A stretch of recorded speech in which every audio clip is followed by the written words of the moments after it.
Bonjour à tous et toutes. Je suis Luc-Étienne Rouillard-Lafont, je suis rédacteur en chef print chez Businessimo. C'est mon plaisir de vous accueillir aujourd'hui à cette conférence intitulée Le bureau de demain dans la ville. Aujourd'hui, on va parler évidemment de transformation de bureaux, de transformation des usages. Je pense que j'apprends rien à personne ici en disant que les usages tertiaires ont changé, les usages immobiliers au sens large ont changé, et ça a été accéléré et souligné par la pandémie. Et donc, par la même occasion, au fur et à mesure que le bureau devient plus flexible, plus mixte, qui laisse plus de place aux vivants, son rapport à la ville évolue, sa relation avec la ville évolue. Puis j'ai envie de poser la question, et si cette relation renouvelée pouvait servir la fabrique de la ville, j'aurais envie de poser la question à nos panélistes aujourd'hui. On est chanceux aujourd'hui d'avoir avec nous M. Simon Lenné, qui est directeur général et fondateur de Plateau Urbain, M. Cédric Delétrange, qui est directeur général chez Axe Immobilier, M. Frédéric Goupil-Debouillet, qui est président de l'Association des directeurs immobiliers, l'ADI, et nous sommes rejoints aussi tout au bout par M. Philippe Morel, qui est président et fondateur de Dynamic Workplace. Bonjour, messieurs. Pour lancer la discussion, je me tourne peut-être en premier vers Frédéric Goupil-Debouillet. Vous êtes président de l'Association des directeurs immobiliers. Vous êtes aussi directeur exécutif méthode et qualité, j'espère que je ne me suis pas trompé, chez SNCF Immobilier. J'ai parlé en préambule justement de la façon dont la crise sanitaire avait mis en exergue la transformation des usages. J'ai envie de vous demander aujourd'hui quels sont les besoins des entreprises en matière d'espace tertiaire, comment ils ont évolué. Merci Luc-Étienne et merci à Cédric de m'inviter à ce débat. Alors j'ai envie de dire la crise sanitaire n'a été qu'un révélateur à travers l'obligation qui a été donnée à toutes les entreprises qui pouvaient le faire de mettre en télétravail un certain nombre de leur personnel. Ça a été un révélateur de quelque chose qui était sous-jacent dans les espaces tertiaires. En fait, le contrat social a vraiment évolué entre l'employeur et l'employé. Le lien qu'il y avait entre l'employeur et l'employé, jusqu'à présent, il était lié sur l'entreprise doit à son salarié un espace de travail dans lequel il peut exercer la mission qui lui a été confiée avec tous les instruments qui allaient autour. Parce que le bureau était le lieu où il y avait toute la documentation, toute la connaissance de l'entreprise, il y avait tous les outils, et ainsi de suite. Et il s'est distendu à partir du moment où on a inventé les objets digitaux, les objets connectés, on a inventé le cloud, et ainsi de suite, qui a fait que le bureau n'était plus l'unique lieu de travail. Et on le voit bien aujourd'hui quand vous voyez les temps. En tout cas, à l'ADI, on a fait des études sur cette partie-là. Le bureau qui était le lieu où on allait pour travailler, et j'ai coutume de dire, en règle générale, c'était comme les Français aiment beaucoup les litotes, pour aller au travail, on disait « je vais au bureau », puisqu'on n'aimait pas prononcer le mot « travail ». Et donc, on avait cette tendance. Mais maintenant, le bureau devient... bonne semaine ou mauvaise semaine, à peu près 2 à 3 jours où on y va. En ce moment, c'est plutôt vers les 2 qu'on se dirige. Et quand on voit les taux de fréquentation de nos immeubles, je suis désolé pour toi, Cédric, mais... après, il y a d'autres modes de management. Mais c'est clair qu'aujourd'hui, nos bureaux... Donc, on a distendu le lien. Et donc, maintenant, l'obligation que l'on a, alors tu me donneras ta méthode, Cédric, c'est de comment faire revenir de bon gré les salariés et qu'ils aient envie d'aller au travail, qu'ils aient envie de se dire, quand je vais dans les bureaux qui me sont alloués par l'entreprise, j'y trouve 1, du plaisir, et 2, surtout de la plus-value, de la valeur ajoutée. Et je pense que c'est ça, si on arrive à trouver cette martingale, et c'est pas une martingale qui se mettra pour tout le monde, hein. Ça va dépendre de chaque entreprise, et dans chaque entreprise, de chaque écosystème qui va le faire. Et c'est ça qu'il faut qu'on arrive à développer aujourd'hui. Je pense que c'est là, avec toute l'industrie immobilière et puis avec les collectivités, et là on va en parler avec les collectivités, comment on fait retrouver à nos collaborateurs le chemin gai pour aller au bureau. Oui, parce que justement, vous parlez de valeur ajoutée, ça me donne envie de donner la parole à M. Morel, qui travaille chez Dynamic Workplace. Je sais que c'est un sujet qui vous tient à cœur. J'ai envie, en fait, de vous demander, M. Morel, peut-être, vu les transformations dont on vient de parler, qu'est-ce que c'est un immeuble de bureau en 2022? Et puis, qu'est-ce que ça change, en fait? Comment il a changé, ce bureau-là? Et qu'est-ce que ça change pour ses utilisateurs? Bonjour à tous, merci en tout cas d'être là parmi nous cet après-midi. Effectivement, nous, Dynamic Workplace, créé en 2019, on est assistant à maîtrise d'usage. Donc notre vocation, c'est d'améliorer, on accompagne utilisateurs et investisseurs, mais d'améliorer la valeur d'usage des bâtiments. Donc un bâtiment en 2022, et a fortiori un peu plus tard et un peu plus loin, eh bien c'est forcément un bâtiment qui a une valeur d'usage optimisée par rapport aux nouvelles attentes des collaborateurs, des entités.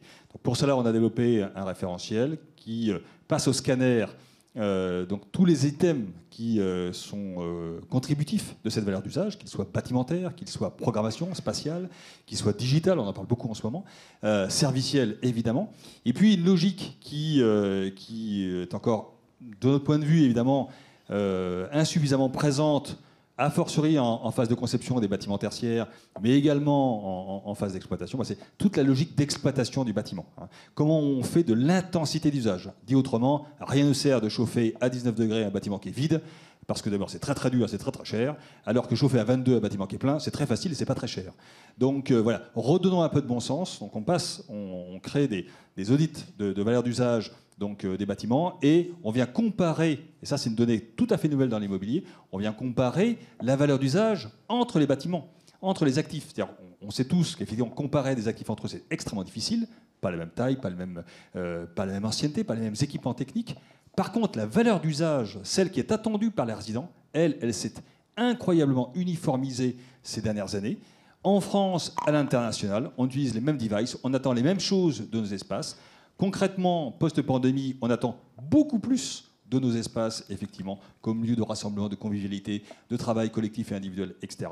Et donc, les utilisateurs, comme leurs résidents, eh bien, ont besoin d'avoir des actifs, des bâtiments tertiaires, qui répondent à leurs attentes. Donc, on optimise la valeur d'usage. Donc, un bâtiment demain et après-demain, c'est un bâtiment qui, en permanence, accroît sa valeur d'usage, donc la capacité à répondre aux attentes de ses résidents. D'accord. Et justement, si on parle de nouveaux besoins, il faut aussi parler de nouvelles organisations. Monsieur Goupil-Debouillet en a parlé rapidement à la boutade. J'ai envie de vous demander, messieurs, et je vous laisse décider lequel des deux répond en premier, parce que j'ai envie d'avoir votre point de vue à tous les deux sur la question. Quels sont justement les modèles d'organisation aujourd'hui du travail qui permettent justement cette valeur ajoutée, cette intensité de valeur-là?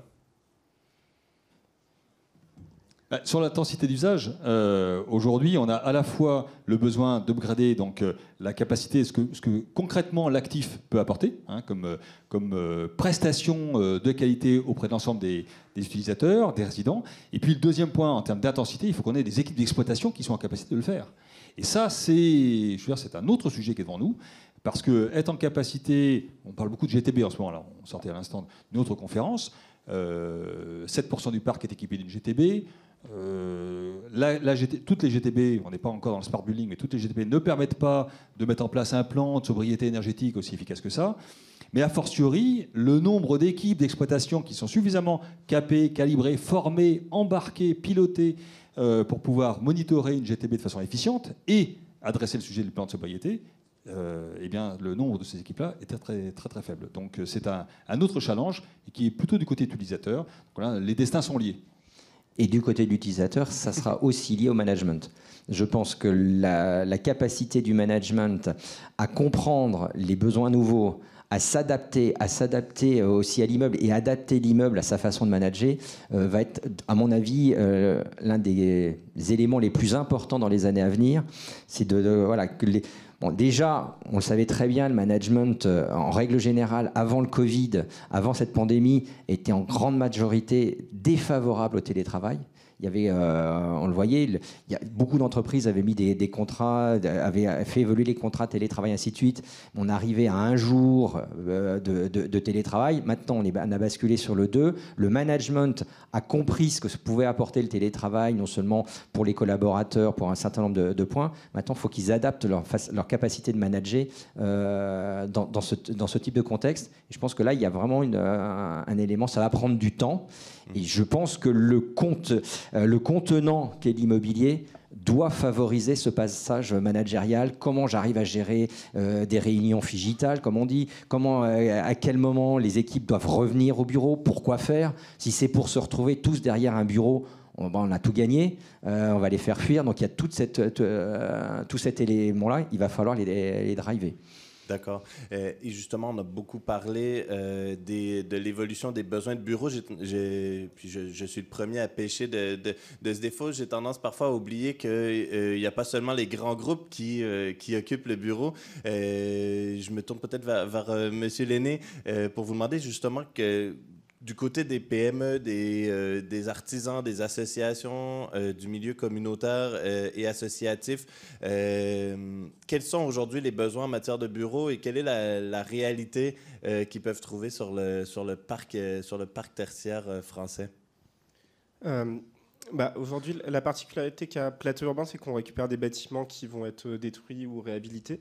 Donc ça va être des lieux qui ont plus de valeur de marché. Donc on propose des prix qui sont inférieurs entre 30 et 70% au marché classique. Donc les jeunes structures et les PME, ce qu'ils veulent déjà, c'est des mètres carrés moins chers, avec des valeurs de marché plus basses. Et c'est ça qui va les attirer, qui vont leur permettre de se remplir, de venir directement. Aujourd'hui, on a 1200 structures qui sont sur 120 000 mètres carrés. Donc c'est 3 stations F, en fait, de structures de l'ESS, de PME, de jeunes startups qui sont installées. Et en fait, aujourd'hui, ce qu'elles veulent, c'est contrairement aux personnes qui sont dans les grands groupes et qui veulent plus aller au bureau, eux, à 65% de nos utilisateurs, ils n'avaient pas de bureau. Donc, ils veulent un bureau. Donc, en gros, ce qu'ils vont chercher, en fait, c'est... nous, ce qu'on fait, c'est pas le lien entre la vacance immobilière et la demande de personnes qui n'ont pas d'espace, c'est la vacance de grandes et moyennes surfaces, comme l'immeuble sur lequel on a travaillé avec Axe, qui a 10 000 m², que vous pouvez voir sur la vidéo. Et la demande de très petites surfaces, donc ça va être entre 10 et 15 m². Et du coup, toutes ces structures, en fait, elles vont chercher en fait, le fait d'être dans la même étape de développement. Donc, c'est-à-dire d'avoir des collaborateurs, enfin des collègues, des voisins de bureau qui font la même chose qu'eux, c'est-à-dire qui créent, donc que ce soit une entreprise, que ce soit une association ou que ce soit des œuvres d'art. Ils vont tous partager en fait cette prise de risque et ils vont rechercher en fait la mixité qu'on pouvait trouver dans les rues, je sais pas, au début du XXe siècle et qu'on aime beaucoup. Nous, on essaie de la recréer de manière verticale. Et c'est quelque chose qui pourrait être pensé dans le bureau du futur, c'est-à-dire avoir des grands groupes qui sont mélangés à des petites structures. Et c'est des choses qu'on a fait de manière un peu pérenne avec d'autres propriétaires qui ont conservé une partie tiers-lieu dans leur immeuble de bureau pour permettre justement aux personnes qui viennent d'avoir une raison de venir qui peut être la rencontre, la mixité et découvrir des choses un peu différentes tous les jours. D'accord. Et justement, vous évoquez le projet East Village réalisé par Axe Immobilier à Montreuil. C'est sûrement le bon moment pour poser la question à Cédric Delétrange. Justement, on a parlé de l'évolution des besoins des grands groupes comme des plus petites structures. Comment, en tant que promoteur immobilier, vous pouvez accompagner, répondre à ces mutations d'un point de vue constructif, architectural, programmatique? Justement, en commençant pas par l'architecture. C'est-à-dire que très longtemps, je pense que la vision de l'immobilier de bureau, c'était d'abord l'extérieur, et puis après on réfléchissait à la manière dont on le vivait, dont on l'habitait. C'était beaucoup la localisation et l'architecture dans une optique, j'allais presque dire, d'image, de carte de visite, de lieu. C'était l'immobilier pour le patron, je dirais. Nous, on réfléchit à l'immobilier pour les collaborateurs, pour les gens qui, effectivement, doivent avoir envie d'y venir. Je reprends ce que disait Frédéric à l'instant, pour le fait qu'il y a différents types de besoins qui doivent être satisfaits, des besoins de travail indépendant, où on est seul, des besoins de réunion, des besoins de se restaurer, pas uniquement à l'heure du déjeuner. Et donc, il faut que la manière dont on le conçoit, c'est ce que vous voyez en visitant en avant-première ce que devient l'immeuble que vous avez vu dans un instant, puisque l'immeuble de 10 000 m² dans lequel est actuellement installé le plateau urbain et où il accueille beaucoup d'acteurs de l'économie sociale et solidaire et de l'artisanat, maintenant que nous en avons obtenu un permis de construire, va se transformer en un nouvel immeuble de 16 500 m² qui pourra devenir un siège social à destination de grandes entreprises ou de PME, puisqu'il pourrait être occupé par plusieurs utilisateurs. Donc je dirais qu'aujourd'hui, l'attente des collaborateurs pour qu'ils aient envie, comme pour reprendre le terme, de venir au bureau, c'est effectivement d'y être comme à la maison, d'y avoir des espaces pour chacun de ces moments de la journée.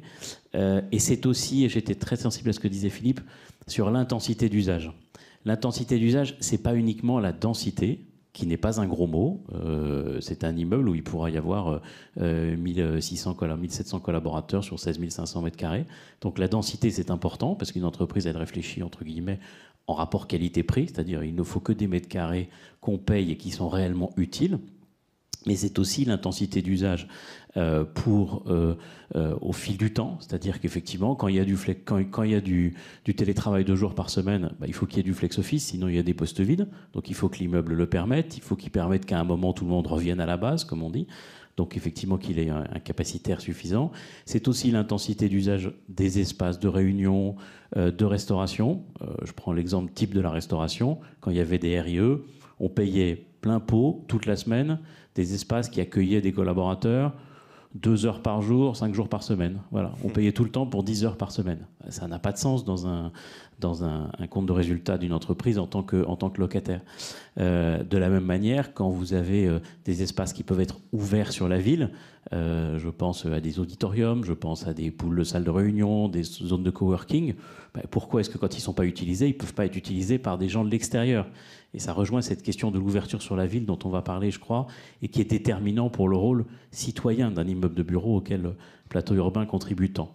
Donc il faut prévoir tout ça et intégrer tout ça dans la conception. J'allais presque dire que l'immeuble vient après. Alors d'autant plus si c'est un immeuble existant, puisque là, en l'occurrence, on repart d'une structure qu'on conserve, qui était la première structure béton bas carbone dans l'histoire en France, et qu'on poursuit évidemment dans la même optique écologique. Mais ça veut dire qu'on pense d'abord à la manière dont on va vivre dans l'immeuble, et puis ensuite on fait notre travail autour de conception programmatique, technique et architecturale. D'accord. Et justement, en effet, je vous le confirme, j'ai envie de parler de l'ouverture sur la ville. C'est aussi pour ça qu'on est là. D'autant que l'immeuble de bureau ne peut plus être vu justement comme un vase clos. Vous l'avez mentionné. Peut-être là où il y a quelques années, quand on arrivait dans un immeuble de bureau, on arrivait devant une guérite, un garde de sécurité, parfois sympathique, parfois non. Aujourd'hui, on arrive dans un hall souvent travaillé avec une interaction justement avec l'extérieur, des espaces qui sont ouverts à tous. Je commence peut-être avec Philippe Morel. Si l'immeuble de bureau ne peut plus être vu comme un vase clos, quels environnements urbains en fait peuvent aider à mousser l'attractivité d'un actif tertiaire aujourd'hui? Il y a beaucoup de choses, mais c'est vrai qu'on parle, à l'instant, on parle beaucoup de mobilité, par exemple. Donc, il y a la mobilité des collaborateurs, des résidents, on va dire la mobilité intra-bâtimentaire. C'est vrai que ça a profondément fait muter maintenant depuis 5 à 10 ans la façon dont on consomme le bâtiment à l'intérieur, parce qu'on devient nomade à l'intérieur, dans ses usages, dans nos usages à l'intérieur du bâtiment. Donc ça, c'est le nomadisme intra-bâtimentaire. Et puis il y a le nomadisme extra-bâtimentaire. On a des bâtiments qui aujourd'hui maintenant sont ouverts sur la ville. Alors ils sont ouverts d'un point de vue de programmation, ça fait déjà pas mal de temps qu'on parle de socle actif. La mise en œuvre des socles actifs, c'est encore un sujet. Comment on accepte de partager un auditorium, parce que ça coûte de l'argent. Et honnêtement, c'est massivement sous-utilisé. Et donc, on accepte d'ouvrir des équipements, on accepte d'ouvrir aussi des prestations de services. La restauration est un vrai sujet. Les opérateurs de restauration collective sont parfois en réelle difficulté. On sait très bien que d'un point de vue modèle économique, en deçà de 150 couverts jour, on a un problème pour maintenir une prestation de qualité pour les résidents. Donc, quand vous êtes sur des actifs où vous n'êtes pas certain d'avoir 150 couverts jour, comment fait-on pour mutualiser en s'ouvrant sur l'extérieur, en ouvrant donc le bâtiment sur la ville, mutualiser la prestation de restauration pour pouvoir assurer un modèle économique excellent. Ça, on va dire, c'est la mutualisation des usages. Il y a des choses aussi qu'on ne voit pas. La mutualisation d'autres éléments. Je prenais juste un exemple, l'énergie. On n'a pas idée qu'un bâtiment va à un moment donné, devoir partager sa consommation énergétique avec le bâtiment d'à côté. Sujet d'actualité. Alors, comment fait-on ou pourquoi devrait-on d'ailleurs partager ça? Eh bien, parce que, indépendamment des co-watts, etc., on a aujourd'hui des systèmes, par exemple, de gestion thermique, de récupération des calories ou des frigories avec les nappes phréatiques qui se partagent, qui sont déjà calés sur un partage entre les bâtiments qui se suivent. Donc ça veut dire qu'à un moment donné, le bâtiment n'est plus seul au monde quelque part. D'abord, il est plus fermé sur lui-même, il est ouvert sur la ville, et puis il est plus seul au monde, il va communiquer, il va partager un certain nombre de ressources, notamment énergétiques, avec les bâtiments qui sont à côté. D'accord. J'ai souvenir aussi d'une discussion que nous avons eue où on disait qu'il y a quand même pas mal de mètres carrés tertiaires qui aujourd'hui sont peut-être plus adaptés ou plus nécessaires pour les utilisateurs tertiaires. Si on repense complètement notre rapport au bureau et par extension notre rapport à la ville, pour une entreprise, M.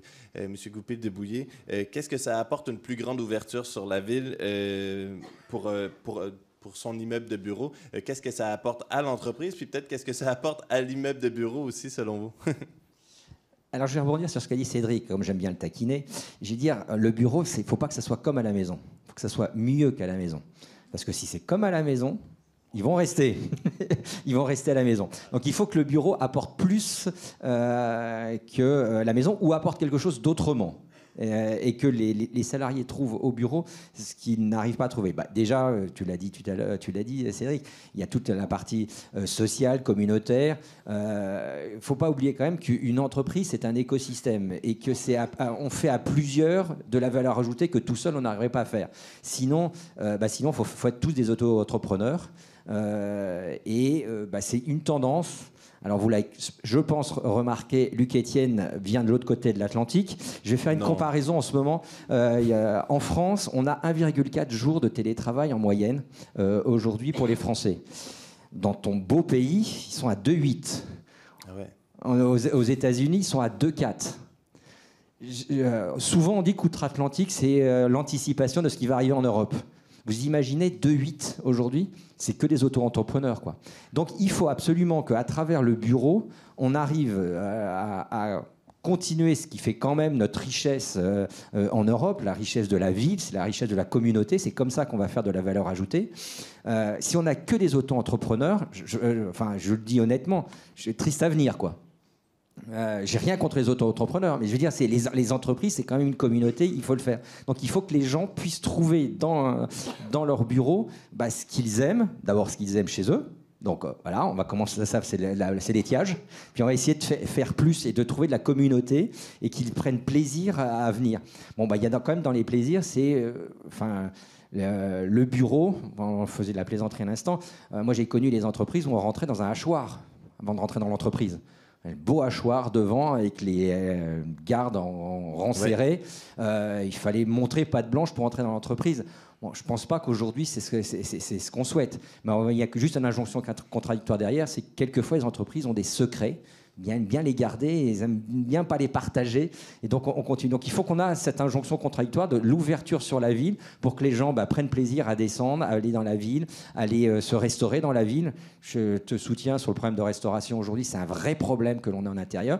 Parce que quand vous voyez les évolutions de fréquentation avec un lundi, ou quand on dépasse les 30% de taux de remplissage de l'immeuble, ça se fête. On commence bien la semaine. Bon, là, après, on a le mardi pour se rassurer, le mercredi pour se dire ça sera mieux le jeudi. Le jeudi, et puis alors le vendredi, ça y est, le week-end est commencé.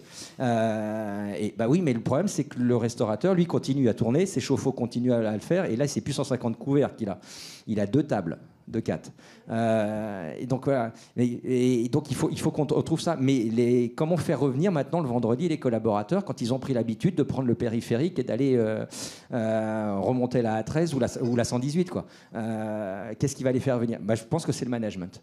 Et il faut qu'avec le management, on arrive à trouver les liens avec la ville, que les gens se sentent bien. Et ça ne sera pas en mettant un baby-foot au dernier étage au rooftop qu'on y arrivera.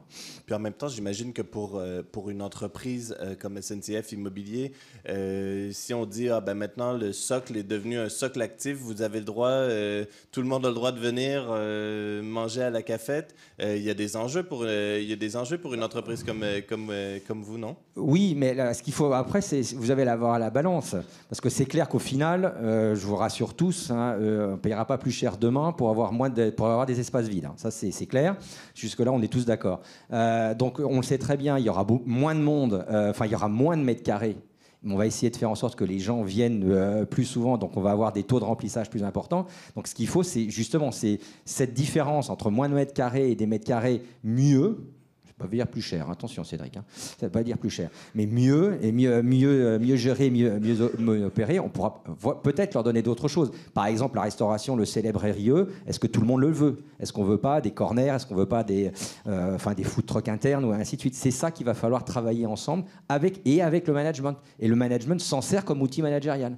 Je fais ma réunion de service, peut-être entre midi et 2, autour, pas d'un plateau repas, froid et pas forcément bon, mais bien opéré par un bon restaurateur, quoi.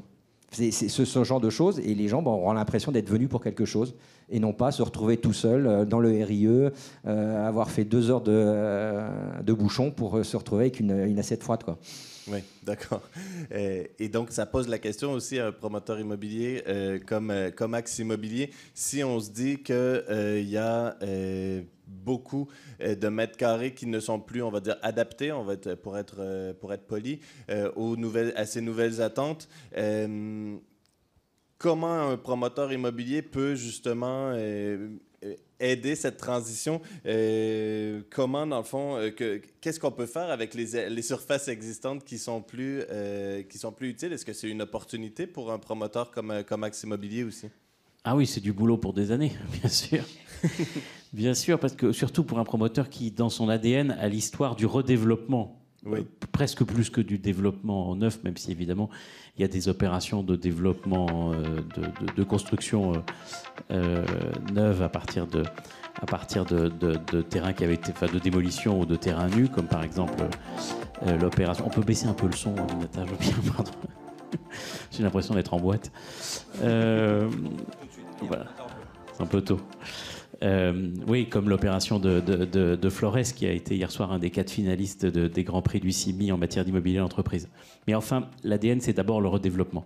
Pour reprendre l'exemple de Montreuil, puisque c'est l'actualité, évidemment, l'objectif, c'est d'avoir des mètres carrés qui étaient peu intenses en utilisation, qui étaient peu hospitaliers, avec des services qui étaient peu développés et peu intenses, pour en faire un immeuble qui sera agréable, intense en utilisation, parce que je le disais tout à l'heure, compte tenu à la fois de sa densité et du fait que les espaces sont utilisables pour différents objectifs aux différents moments de la journée, et le tout pour pas plus cher, je te rassure, en loyer.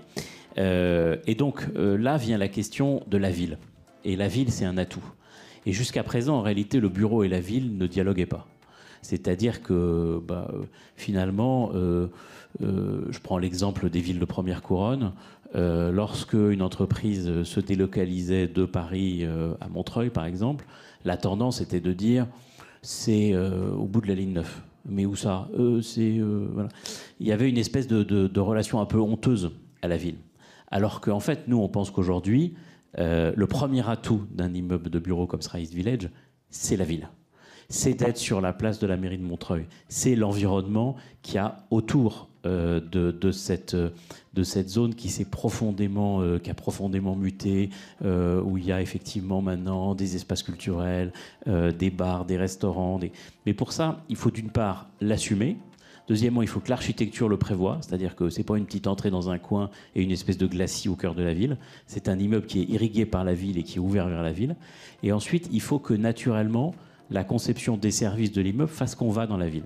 Et pour reprendre l'exemple de la restauration, si on ne met pas un RIE dans un immeuble qui pourtant peut accueillir jusqu'à 1500, 1600 personnes, bon, ça sera sans doute un peu moins en période de croisière, mais si on ne le met pas, c'est d'une part parce qu'on pense que le modèle économique du RIE, je pense que Philippe l'a décrit avec son talent d'économiste, que ce modèle économique aujourd'hui ne fonctionne plus. Et donc met les exploitants en grand risque, tout ça pour un service de mauvaise qualité. Bon, donc ça ne marche pas. Et d'autre part, parce qu'on pense qu'on a intérêt à dire aux collaborateurs, tout en maintenant les dispositifs de tickets restaurants, pour accompagner socialement ceux qui ont des salaires plus faibles, de dire mais allez dans la ville, allez-y. Et pour autant, il faut que l'immeuble continue à offrir une possibilité de restauration à toute heure, de service dans les étages, un peu comme dans les hôtels. Et que finalement on puisse s'adapter parce que d'une entreprise à l'autre, la population n'est pas du tout la même et le besoin qu'ils vont avoir et le nombre de gens qui restent déjeuner n'est pas le même. Donc il faut que par différents types de services, on puisse s'adapter au fait que parfois il peut y avoir dans un immeuble comme ça 300 rations dans l'immeuble ou 400 ou 500. Et que tout ça évoluera au fil du temps, sans que ce soit des investissements rigides, où comme tu le disais, on fait tourner des fours pour 800 personnes alors qu'il en vient 100, et ça consomme la même énergie, et ça coûte la même chose en personnel, et in fine, ça ne fonctionne pas. Donc notre conviction, c'est que c'est aussi parce que la ville nourrit l'immeuble, et parce que finalement, les gens, ils sortent pour aller en ville, et puis peut-être que, comme on l'a vu avec Plateau Urbain, il y a tout un écosystème de la ville qui peut aussi venir profiter de l'immeuble. Alors aujourd'hui, c'est évident, parce que c'est Plateau Urbain qui le gère, mais demain, ça sera vrai aussi pour certains espaces, alors que ce sera pourtant au-dessus les bureaux d'une entreprise qui aura besoin de protéger ses secrets et qui sera chez elle. Eh bien, on a besoin de tenir compte du fait que dans un immeuble, il y a des villages, parce qu'il y a effectivement un village, on a prévu 2 villages par niveau, pour être clair. Donc on a par équipe, le fait que chacun vit dans une zone mieux qu'à la maison, j'ai compris, mais enfin qui reprend des codes un peu comme à la maison. Mais le tout, c'est aussi que l'ensemble, l'immeuble, il est dans son village. Le village, en l'espèce, c'est le centre-ville de Montreuil, avec sa vivacité, avec sa culture, etc. Donc c'est des villages dans un village, et on ne peut plus raisonner de l'immeuble comme s'il était quelque sorte une sorte d'enclave dans la ville, qui n'avait pas de lien avec la ville, ou qui se contentait d'être juste là parce que voilà, il y a le transport à côté, et puis c'est tout, quoi. D'accord. Vous avez mentionné justement les initiatives portées par Plateau Urbain, notamment en matière d'économie sociale et solidaire. Vous avez mentionné tout à l'heure que vous rendez accessibles des espaces à des gens qui avaient peut-être de la difficulté à en trouver. Comment justement de telles initiatives, d'après vous, peuvent s'inscrire dans la fabrique de la ville, peuvent s'inscrire aussi peut-être dans la valorisation immobilière, d'un actif tertiaire? Je pense aujourd'hui ça doit devenir une étape incontournable d'un développement immobilier pour un investisseur ou un promoteur, de proposer ces surfaces vacantes le temps de la réflexion, de l'obtention du permis de construire, à des structures qui ne trouvent pas leur place en ville. Il y a une telle pression immobilière, les prix sont vraiment très élevés intramuros, même première couronne. Donc en fait, on se retrouve avec ce fameux report vers l'extérieur. Donc là, c'est seconde couronne pour des ateliers, pour des gens qui sont en création, et on a ces espaces vides qui sont vacants en cœur de Paris. Donc c'est encore aujourd'hui, ça n'a pas changé depuis 2012 où j'étais chargé d'études immobilières. On est toujours à 50 tours Montparnasse de seconde main vide en Ile-de-France qui reste accessible. Donc aujourd'hui, quand on a un promoteur ou un investisseur qui a une gestion raisonnée de son patrimoine, on le met à disposition de structures qui en ont besoin le temps de la réflexion. Et après, si on veut savoir comment c'est ouvert sur la ville et qu'est-ce qu'est l'innovation, on va aller regarder qu'est-ce qui se passe dans ces immeubles avec ces jeunes structures qui vont devenir les entreprises de demain, les grands groupes d'après, et qui viennent d'une économie certes un peu différente parce que sociale, mais qui veut juste dire que le capital est partagé entre les personnes qui vont développer l'entreprise. On va regarder ce qu'ils font. Aujourd'hui, ils viennent dans ces immeubles-là parce qu'ils ont envie de rencontrer des gens, c'est ce que je disais. Ils ont envie aussi que... Nous, il n'y a pas beaucoup de sécurité à l'entrée, il y a juste des codes. Donc peut-être qu'il y a un juste milieu entre le besoin de sécurité d'un grand groupe, mais pas jusqu'à aller comme à la station F, vous avez besoin d'un don de sperme pour rentrer. Et nous, ou n'importe qui peut rentrer à l'intérieur, il y a peut-être un juste milieu. Ouais. Donc du coup, il faut trouver vraiment le juste milieu entre les deux pour que ce soit un peu sécurisé, ni trop sécurisé. Et on peut faire rentrer la ville de plusieurs manières. Donc, on a parlé des socles actifs. Je pense que ça, c'est vraiment intéressant de se dire que le socle peut être ERP, perméable, devenir un peu un cauchemar pour les gens de la sécurité incendie. Mais c'est pas grave, on arrive à le passer quand même. Mais je pense que ça, c'est un prérequis. Retravailler sur l'accessibilité des toitures, en se disant oui, là aussi, ça va être un peu chiant avec. Mais peut-être qu'à partir de 20h, on peut arriver à avoir des entrées, des sorties et donner les toitures accessibles et les traverser. Vous avez le siège de Sanofi à Gentilly. Moi, j'ai grandi là-bas. Ils ont tout refait, donc c'est super joli. Il y a des grandes grilles, il y a un super beau parc au milieu. Donc je pense que dans le deal initial, peut-être que les riverains de Gentilly pouvaient traverser le parc et qu'à la fin on a mis des grilles. Donc ça, c'est comme les houlots ouverts de Paris rive gauche à l'ouest de Paris, à côté d'Ivry à l'est, où c'était censé être ouvert et c'est grillagé sur des îlots privés. Je pense que là, quand vous avez un gros programme comme ça, il faut que ce soit traversant. Il faut se dire que c'est le privé qui va donner en fait à la collectivité. On va faire des espaces privés ouverts au public. Et c'est là où en fait la valorisation immobilière elle peut être redonnée aux citoyens, elle peut être redonnée à la collectivité qui a fait confiance aux promoteurs pour développer le programme. Et peut-être que là, on peut avoir des espaces un peu plus qui vont discuter un peu plus. Et pour revenir sur ce que vous disiez, si on veut que du coup les collaborateurs reviennent, il faut leur donner ce qu'ils n'ont plus en Ile-de-France. Ils n'ont plus de mètres carrés, vu que ça coûte beaucoup trop cher. Donc quand on vit dans un 18 mètres carrés, tout en étant cadre dans un grand groupe, en fait, quand on va au bureau, va pas falloir se dire bon bah c'est cool, ils font du télétravail, on va réduire les surfaces. Sinon, ça va donner encore moins envie de revenir. Donc, il faut peut-être repenser la manière de dessiner les surfaces à l'intérieur de ces immobiliers, sans forcément vouloir contracter tout de suite au Covid. Peut-être se donner 2-3 ans. De toute façon, les baux, ils sont en 3-6-9, donc vous n'allez pas pouvoir les fermer tout de suite. Pour se dire, profitons de ce moment-là pour changer l'orientation des canapés, essayer de donner des trucs sympas et redonner de l'espace aux collaborateurs, parce que c'est ça qui manque, c'est pour ça qu'ils va à la campagne, en fait. Je retiens deux choses qui sont vraiment dans nos lignes directrices en matière de conception. Peut-être, Aminata, on pourra remettre la visite virtuelle de Plateau Urbain, de East Village, et on voit que justement, on a deux objectifs pour vraiment le bien-être. Le premier, c'est qu'il faut qu'on puisse avoir il faut que ça puisse être, ça accueille un nombre important de collaborateurs, notamment quand tout le monde revient à la base le mercredi, si j'ai bien compris. Voilà. Et donc à ce moment-là, il faut une densité suffisante, mais sans que on n'ait jamais le sentiment de la densité. Et la chance qu'on a, c'est que les nouveaux modes d'organisation font que finalement, on peut avoir plus de monde sans avoir le sentiment de la densité, parce qu'il n'y a plus le bench tel qu'il était avant avec tout l'espace qu'il prenait, et on n'en a plus besoin d'autant d'espace, on a besoin plutôt d'espace de type salon. Et le deuxième, ce que tu as dit sur l'ouverture sur la ville. Effectivement, c'est très important que si on fait des espaces verts comme ça, voilà, ils sont ouverts sur la ville, alors qu'avant c'était grillagé et on rentrait même pas par là. Que quand il y a des toits, il faut reconquérir l'air libre. Il faut que chacun ait envie de venir, que ce soit mieux qu'à la maison, parce que justement à la maison, j'ai pas une terrasse de 500, enfin, sauf certains, mais j'ai pas une terrasse de 500 mètres carrés. Donc là, je me dis que je la trouverai. Et ça, c'est vraiment important de pouvoir intégrer ça dans toute conception d'immeuble, de manière à ce que demain, ils aient à la fois ce sentiment que c'est dense sans avoir l'impression d'être dense, et d'autre part qu'on y est bien. Et ce que j'aime beaucoup dans ce que tu dis, Simon, c'est que toi, Frédéric, tu dis il faut arriver à leur donner envie de revenir, et toi tu dis mais ils ont spontanément envie d'avoir un endroit où ils vont, entre guillemets, au bureau. Et ça c'est merveilleux en quelque sorte. Ça prouve que notre métier a encore beaucoup d'avenir. Je crois que vous voulez réagir. Ouais, j'ai juste rebondir parce que c'est vrai que tu citais les grands prix du CIMI. Dans les visites qu'on a pu faire, il y a beaucoup d'immeubles qu'on a vus.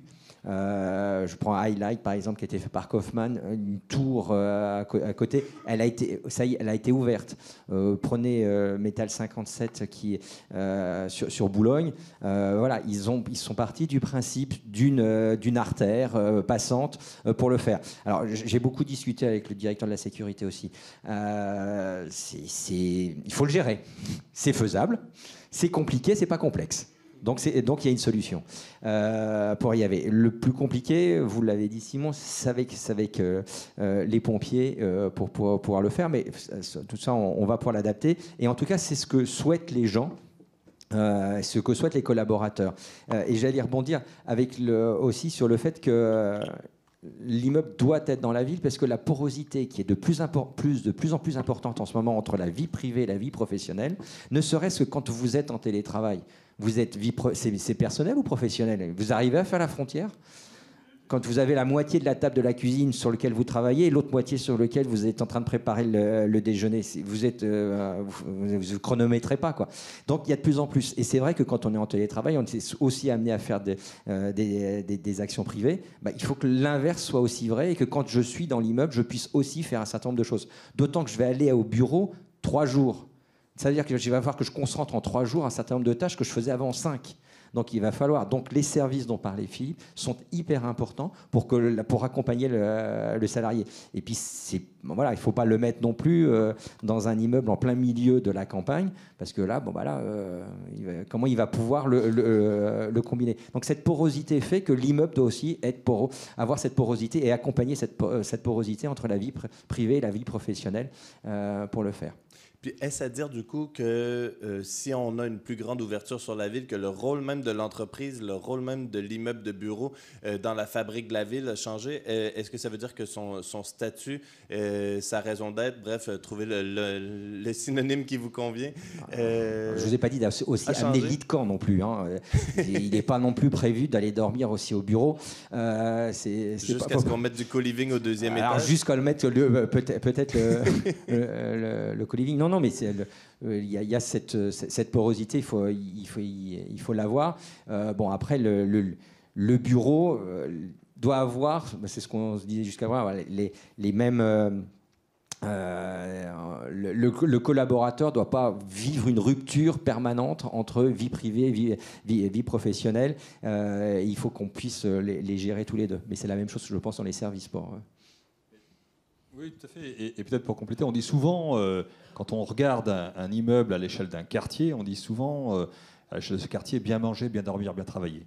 Et si on trouve le juste curseur entre ces 3 items à l'intérieur même d'un actif ou à l'intérieur d'un ensemble d'actifs, et bien là, on crée de la valeur d'usage pour les entités, pour les résidents, dans un modèle économique qui tient.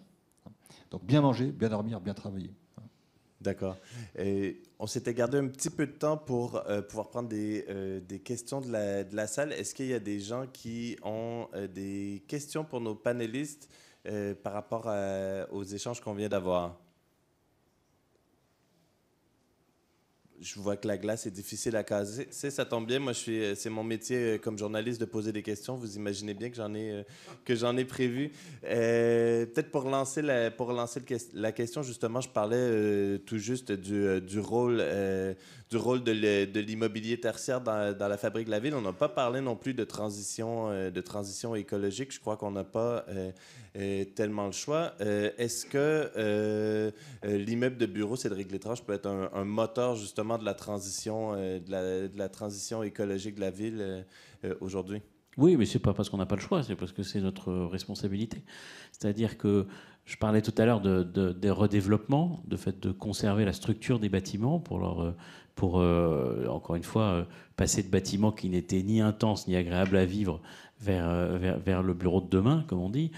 C'est sûr que si on le fait en préservant la structure plutôt qu'en faisant la démolition et reconstruction, pour un immeuble, ça équivaut, compte tenu de la performance actuelle de consommation d'un bâtiment qu'on construit aujourd'hui, même avant la RE 2020, même avant RT, ça équivaut à 18 ans de consommation d'énergie, ce que serait une démolition et reconstruction. Donc c'est pas la peine d'aller faire un immeuble qui est hyper vertueux si avant on a commencé par consommer l'équivalent de 18 ans de consommation de l'immeuble en faisant une démolition et reconstruction. Donc il faut travailler avec le bâti existant, surtout si, là en l'occurrence, il a 20 ans, s'il est de bonne qualité, s'il est intéressant, s'il est bas carbone, et puis ensuite venir veiller à ce qu'il soit peu consommateur, venir veiller à ce qu'il soit producteur, avec évidemment tous les éléments possibles en matière de production d'énergie renouvelable.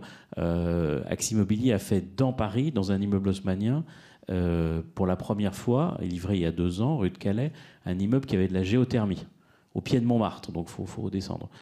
Voilà, donc tout ça est faisable. Après, évidemment, ça a un coût, il faut l'intégrer dans l'équation économique. Mais l'immeuble, il doit avoir une empreinte énergétique qui vraiment est qui tend vers zéro, qui est la plus faible possible. Après, je rejoins ce que disait Philippe tout à l'heure. Son empreinte sera d'autant plus, j'allais dire, intelligente et compréhensible s'il est intense et s'il est bien utilisé. Il faut en tenir compte aussi. C'est-à-dire que c'est sûr que l'immeuble vide, il ne consomme rien, mais il n'a pas d'intérêt. Donc il faut qu'il soit attractif, utilisé. Évidemment, il consomme de l'énergie parce qu'il y a beaucoup de monde dedans, qui y vit, qui y travaille, qui est heureux. Mais il faut que ce soit fait en optimisant au maximum cette empreinte écologique et cette empreinte carbone. D'accord. Et je rajouterais bien maintenu. Pour le faire durer dans la. C'est ce qui fait que ça dure. Voilà. Moi, je pense que maintenant, le grand axe qu'on va avoir dans l'exploitation de nos immeubles, c'est de les faire durer. Et de les faire durer intelligemment, j'entends.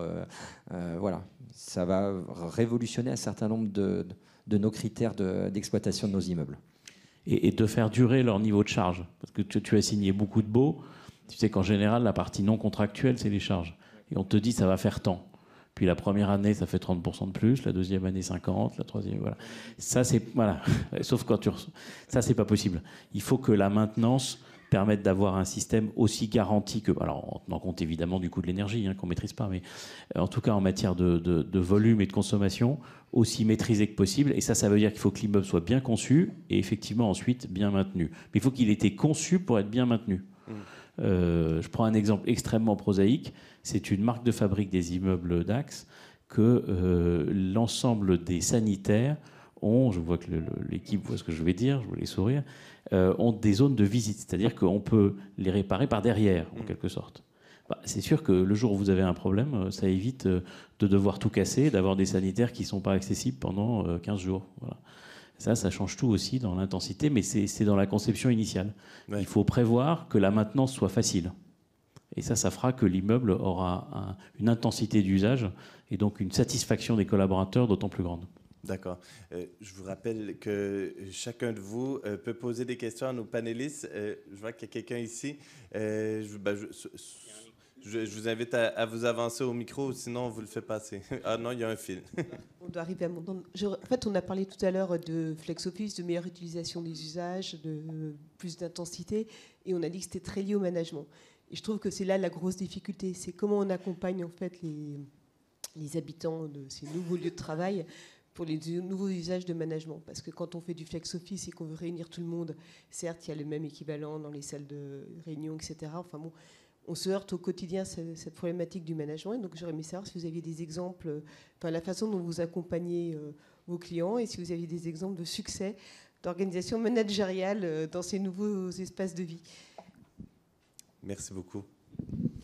Oui, alors effectivement, il y a deux regards. Le premier regard, c'est est-ce que l'actif en tant que tel permet le maximum d'usage possible dans son amplitude, à la fois l'actif d'ailleurs d'une part et puis l'équipe d'exploitation d'autre part, ou la société même d'exploitation. Ce qu'on a fait d'ailleurs pour le siège du groupe Vinci, c'est qu'on a carrément créé une société d'exploitation. Ça va répondre indirectement à votre question. Société d'exploitation qui est l'unique preneur à bail des 74 000 m², qui embarque la totalité des prestations de services, le bail bien sûr, et puis la totalité des prestations à l'intérieur, et qui contracte avec les 19 entités de pôle à l'intérieur d'Archipel, au travers non pas d'un éventuel bail de sous-location, mais d'un contrat de prestation de service. Et ce contrat de prestation de service, eh bien, d'ailleurs, fait de Archipel le plus grand espace de coworking privatif en Europe, ça c'est le premier point. Et puis le deuxième point, redonne, si vous voulez, une agilité de fonctionnement, notamment à toutes les entités d'une part, aux équipes RH d'autre part, pour pouvoir adresser des modes de management qui, entre elles, sont très différentes. Donc ça veut dire qu'on a un rôle d'accompagnement à la fois dans l'actif, à la fois dans l'exploitation de l'actif, pour permettre aux entités de vivre la vie qu'elles ont envie de vivre. Et c'est vrai que chacune des entités, moi-même entre Vinci Autoroute, Vinci Concession, Vinci Construction, Vinci Énergie, etc., les cultures ne sont pas les mêmes. Il faut préserver ces cultures, il faut les accompagner. Et ça, c'est un point extrêmement important parce que c'est aussi un engagement de la société d'exploitation. Premier sujet. Deuxième sujet ou deuxième réponse, c'est-à-dire finalement, ce qui est assez surprenant, c'est que de plus en plus, notamment la société d'exploitation, est amenée à faire de la sociologie du bâtiment. Je m'explique, mais on l'a déjà un peu abordé tout à l'heure. On s'attendait effectivement à devoir créer des animations entre les entités qui ne se connaissaient pas. C'est la première fois qu'elles vivent ensemble, etc., etc. Bon, en fait, ça se passe très, très bien et très, très vite, et tout seul. Et tout seul, notamment par un prisme aussi assez générationnel. Dit autrement, je reviens sur la restauration, si vous ouvrez... si vous souhaitez avoir un taux d'occupation réel du bâtiment, qui est non pas à 10% le vendredi, comme dans la plupart des bâtiments tertiaires en Ile-de-France, mais plutôt autour des 45, 50, 60%, eh bien, vous commencez à avoir une prestation de restauration un peu différente. On compte le nombre de burgers, pour être très clair. Hein. On a des prestations tout à fait spécifiques, notamment le vendredi. On a une animation sonore sur les rez-de-chaussée qui est comment dire, un petit peu plus festive le vendredi qu'elle ne l'est le reste de la semaine. Et puis, on a des prestations du goûter. Le goûter, en tout cas pour moi, pour ma génération, le goûter, je ne connaissais pas. Je peux vous dire que vous allez à 16h dans les espaces de restauration, vous avez une offre de goûter, vous avez tous les moins de 30 ans qui sont là. Si vous n'avez pas, dit autrement, vous n'avez pas cette offre-là, vous n'avez pas les moins de 30 ans. Si les moins de 30 ans ne sont pas là, vous avez la moitié de votre, au moins de votre bâtiment qui est vide. Vous avez un autre... vous voyez. Alors on n'est pas dans le management en tant que tel, mais le management appartient à chacune des entités, à chacune des BU ou des équipes.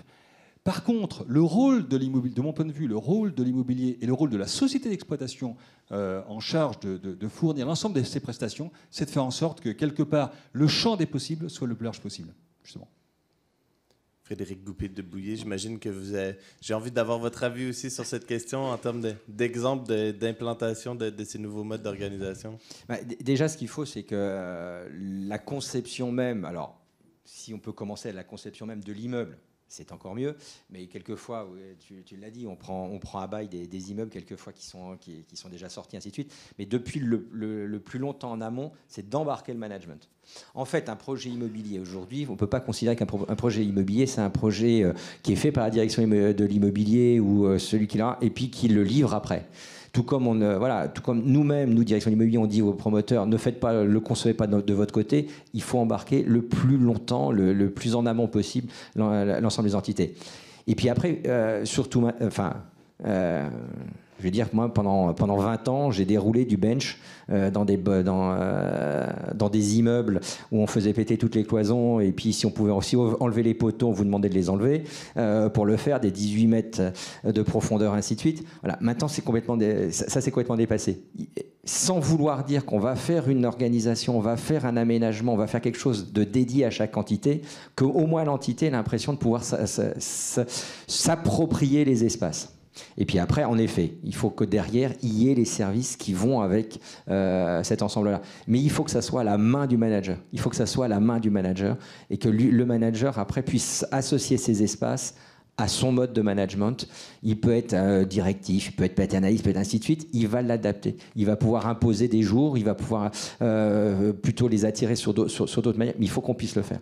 Que les écosystèmes du management puissent se retrouver dans l'aménagement et dans l'exploitation de l'immeuble. Merci. Mais je suis d'accord que le management, c'est le sujet numéro 1, parce que finalement, les sujets techniques sont plus faciles à résoudre aujourd'hui. Il n'y a pas très longtemps encore, quand on travaillait il y a 15 ans, le jour où on disait que le service juridique passait du 5e au 2e étage, mais on avait l'impression que c'était une révolution qui durait 4 mois.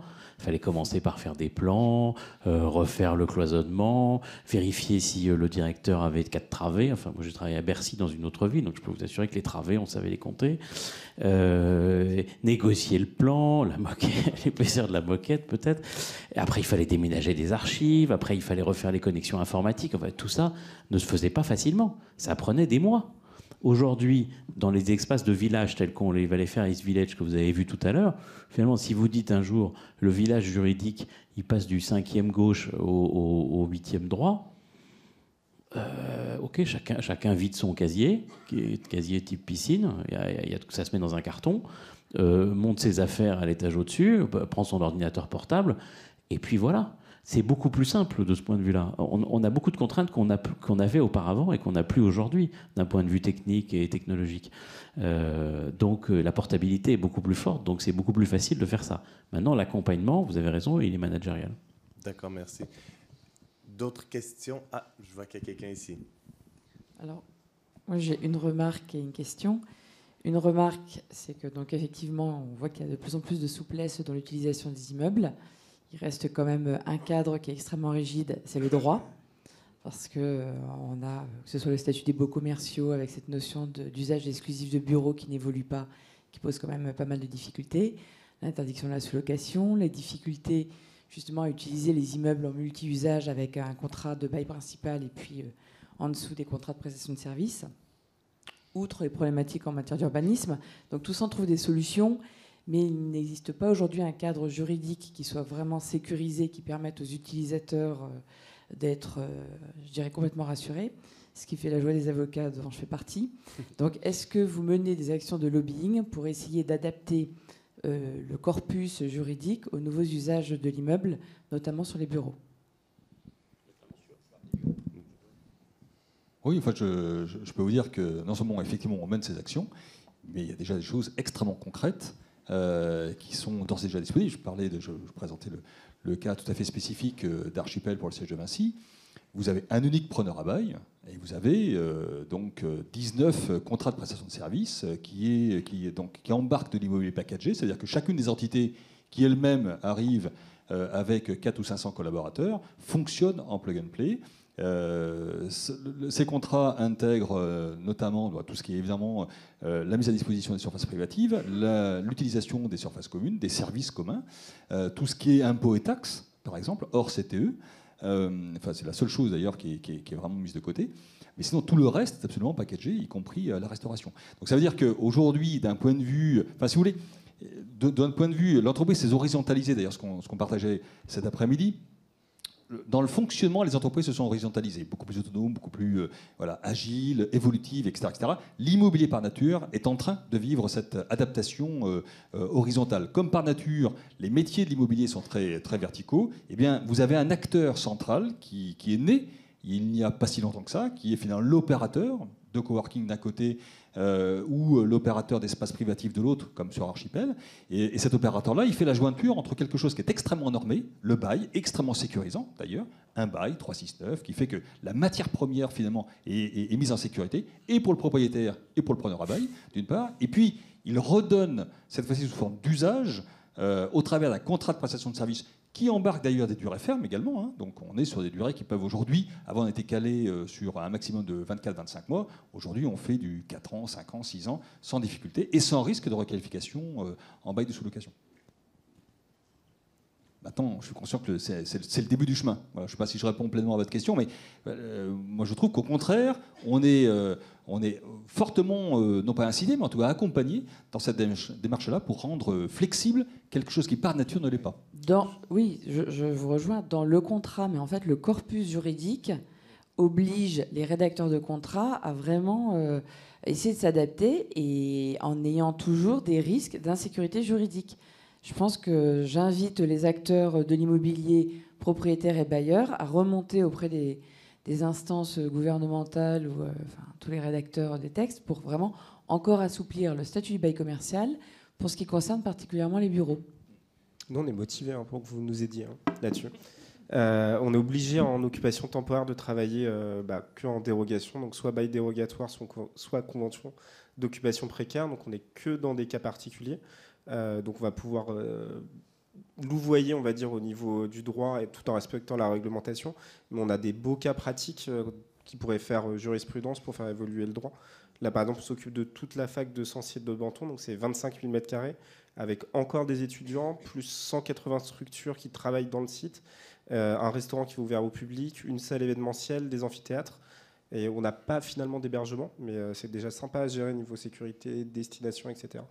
Donc je pense que si dans la salle, il y a aussi des avocats qui ont envie de venir étudier ce qui se passe en temporaire pour faire évoluer le droit en disant voilà, ça fonctionne bien, c'est fait en bonne intelligence, je pense que ça peut être plus facile de prendre le cas particulier de l'usage du bâtiment en place pour venir nourrir la construction juridique des programmes neufs ensuite. Ouais, pour répondre à votre question, je dirais qu'il y a deux champs différents que vous avez abordés. Celui du bail, il est effectivement rigide dans la loi a priori, mais en louvoyant, comme dit Simon, en tout cas en étant créatif, grâce à de brillants avocats, on trouve des solutions. Pour prendre l'exemple de Plateau Urbain à Montreuil, dont on parlait tout à l'heure, on a eu des solutions d'adaptation de la durée, parce qu'au début, il devait rester 14 mois. Finalement, ils resteront 2 ans et demi, parce que le montage du projet a été plus long, et tant mieux. Au début, il y avait un certain nombre d'activités possibles. Maintenant, ça va même intégrer de l'hébergement d'urgence. Donc tout ça, on y arrive. Alors évidemment, c'est jamais évident. Il faut veiller à trouver qu'on puisse avoir notamment les bonnes assurances en fonction de chaque type d'activité, parce que vous l'avez vu dans les images, il y a de l'artisanat, il y a de l'activité, il y a des donc c'est pas le même type d'usage dans un point de vue d'assureur, par exemple, que du bureau simple avec de la bureautique telle que ça peut être dans une police d'assurance de bureau classique. Mais j'allais dire, on y arrive en matière de beau, il faut être créatif, mais on y arrive. Là où je suis totalement d'accord avec vous, et vraiment, on a effectivement besoin de lobbying, c'est sur le passage d'un usage à l'autre, d'une destination à l'autre. On voit qu'aujourd'hui, ce qui fait la force des pays anglo-saxons, c'est que justement, dans le temps, conserve la structure des bâtiments, notamment, on voit en Amérique du Nord, les bâtiments d'histoire industrielle, en briques, etc., qu'on admire, qui ont été transformés en bureaux, comme dans les grandes villes américaines ou canadiennes. Bon, mais qu'est-ce qu'ils ont fait finalement? Avec le temps, le propriétaire voit que c'est plus de l'industrie, ça devient du logement, ça devient du bureau, ça devient autre chose, ça devient de l'hôtellerie. Je crois que je suis pas spécialiste du droit américain ou canadien, mais c'est relativement simple. Nous, on a le problème que même si ça répond à une demande sociale et c'est économiquement cohérent, en réalité, il faut repasser par une autorisation d'urbanisme. Alors, il paraît que maintenant, il y a un bureau sans destination qui a fait l'objet d'un permis de construire, j'allais presque dire cobaye, enfin un permis de construire à Bordeaux. Ça m'intéresserait beaucoup, si ça fonctionne, de savoir si avec le temps on pouvait commencer à avoir des immeubles qu'on développe ou qu'on redéveloppe avec ce genre de montage juridique et d'autorisation d'urbanisme. Parce que nous aussi, on est amené évidemment à vendre les immeubles à des investisseurs, et eux, ils raisonnent au-delà des 9 ou 12 ans du bail ferme. Ils se disent derrière, si jamais à cet endroit-là, il n'y a plus de marché bureau, ou il y a un marché bureau qui est moins intéressant, c'est intelligent de reconvertir. Et quand on voit la difficulté de reconversion, en réalité, aujourd'hui, en France, avec ce droit public-là, c'est pas vraiment possible. Frédéric Goupil de Bouillet, vous avez l'air de vouloir je disais que, abonder. Il nous reste 1 minute, je vous offre le mot de la fin. Ça sera le mot de la fin. En tout cas, à l'Association des directeurs immobiliers, c'est une ligne de conduite que l'on a et qu'on essaye de travailler. Et pour un maximum de souplesse, vous l'avez bien compris. Pas pour le rigidifier. Merci beaucoup, messieurs, pour votre éclairage. Merci à tous et toutes d'avoir été avec nous. Et puis, bonne suite de CIMI pour ce CIMI 2022. À la prochaine. Au revoir.